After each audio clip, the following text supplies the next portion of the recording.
మామ ఈరోజు మనం ఒక క్రేజీ ఫ్లేమ్ ఎఫెక్ట్‌నయితే క్రియేట్ చేయబోతున్నాం. అది కూడా చాలా సింపుల్ ఐటెమ్స్ యూజ్ చేసి. అవేంటంటే ఏవైనా 2 సాఫ్ట్ డ్రింక్ టిన్స్, కొంచెం కాటన్ చాలు. ఇంక ప్రిపరేషన్‌లోకెళ్తే ముందు 2 టిన్స్‌ని ఇలా సగంలోకి కోసుకొని, ఒక టిన్‌లో నిండుగా కాటన్ యాడ్ చేసుకొని, ఇంకో టిన్‌తో క్లోజ్ చేసుకోవాలి. ఆ తర్వాత కంపాసో డివైడరో ఏదో ఒకటి యూజ్ చేసి పైన హోల్స్ పెట్టేసుకొని, ఇలానే ఎడ్జెస్‌లో కూడా హోల్స్ పెట్టేసుకొని, ఆ తర్వాత టిన్ లోపలున్న కాటన్ తడిచేలాగా పెట్రోల్ పోసుకోవాలి.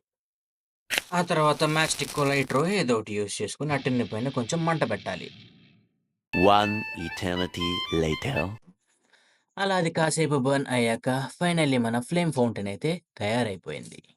సరే అంతా బానే ఉంది గానీ, మన చేతులైతే కుదురుకుండవుగా. లోపల కాటన్ ఎలా ఉందో చూద్దామని ఓపెన్ చేస్తే వావ్! కాటన్‌కైతే అసలేం కాలేదు. సరే మరి వీడియో నచ్చితే లైక్ చేయండి. ఇలాంటి మరిన్ని వీడియోస్ కోసం మన ఛానెల్‌ని సబ్స్క్రైబ్ చేసేయండి.